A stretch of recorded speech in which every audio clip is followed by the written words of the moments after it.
one of the things that I found really valuable for Chris and I in this is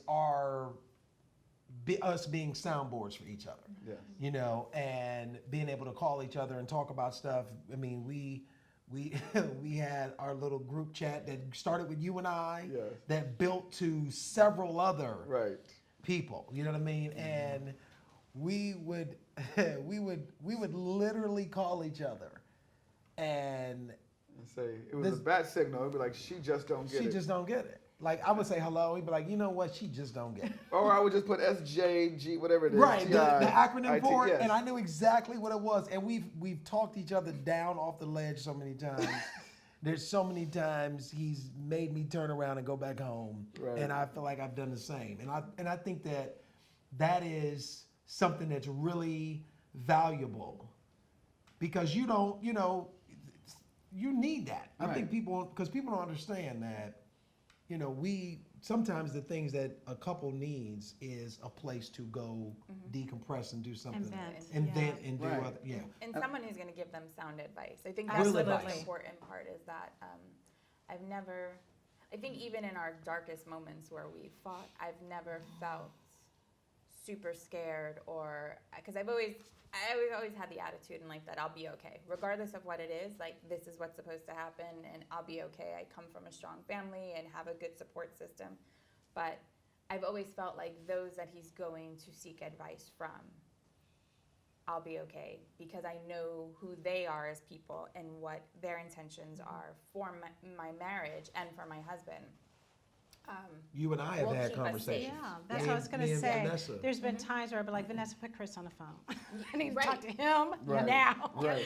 Yeah. I'm like, Julie, just stop running. Or Remember when Julie would get up Julie and would leave? Yeah. run. Listen, And I tell you, Julie Julie. would be gone. And I always thought her feet just like Forrest Gump. Just, I gotta get out of here. She would just pack up and leave for 3-4 days. I'm like, you can't. This is when we first got married. I was like, this ain't it. You can't. There's gotta be another way. You gotta come back. That was, I That's true. remember that. I remember remember I used that. to call you and say, is Julie still there? Yes. You said that like for years. It was like 10 years after the fact. I'm like, we got kids. it's FaceTime over. me. Let me see You're like, Julie. Right. Prove it. She's tying her shoes like this. Her track shoes. But I think it's also knowing who you are and knowing that that's Absolutely. what you needed, and probably even David, because Yes. like the comedy is that David and I are like David and I could never be married, because Never. We'd kill each other. We would literally kill each Yes. other. Like we Yes. would kill each other. Because nobody's backing down. Right. Like nobody's backing off. They're And so Chris much alike. and Julie are very much alike. Yeah. That's Like, so funny. Yeah. They're much more Same. wear their heart on their sleeves kind of people, Yep. and feel like words hit them differently than they would hit David and I. That's so true. And I the think way it in which comes- we use words, David and I don't necessarily think of as sounding so harsh, because we don't say it harshly, but the subtext to what we're saying is really Yeah. I think it's the way is you guys. biting. I think that happens from the way you guys grew up. That's 100%. Like in your Yeah. home, some of Yes. these things that were said was just like, But if that's not how you come up, and it's like, It hit what your ear Yeah. did you different. say to me? yeah. Right. And yeah, Right. I grew up, if they weren't laying into you or they didn't care. Like my grandfather, if he didn't, the worst thing that could happen is for grandpa not to say nothing. Yep. If he didn't say nothing, that wasn't good. But like, my family was one that we didn't sugarcoat stuff. Yeah. We didn't. It's like you ain't shit. You ain't doing good. And none of this is gonna work out for you. Like that. That's who we were. And luckily for me, I needed that because of what the business that I've went into. Because you can't be soft and do this. And she's the complete opposite. She needs to be told that it's great, that it's going great, that you're doing like her father. Like I want to say that. I always say I'm just positive. okay, that's fine, but there's some people going. What I'm saying is different things move people. Right. You're not moved by, You can't. get somebody your said- ass up. I'm not You motivated can't. by That that. doesn't motivate you. Right. What motivates you is positive reinforcement. That does nothing for me. And even your dad's very positive. boy, you both are winners. Like, that's his dad. And I'm like, we're getting evicted. Who is he talking to? Like, that's Julie's dad. Right. You know what I mean? But it's real. But it's a real, and it makes me understand where she comes from. That's why when you guys have conversations and I hear, the things, but I get it. I get why she says it, and I get why you can't take it. So I get that part. You know what I mean? I get why, like you said, we would have a hard time because it's.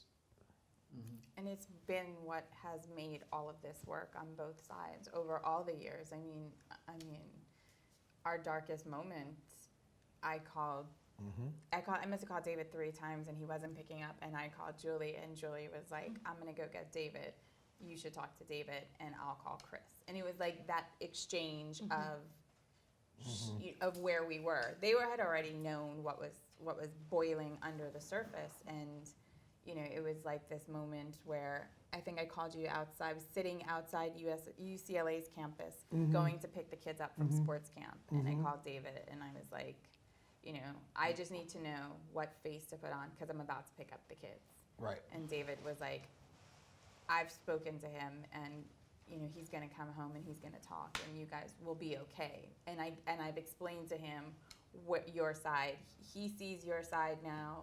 I know now you see his side, and you guys just are gonna need to move through this. And and really, like, admittingly, our hardest battle has always been fighting this sort of family dynamic of how we grew up, how each of us grew up, and in some family relationships. That has always been our absolute grenade, I'll say.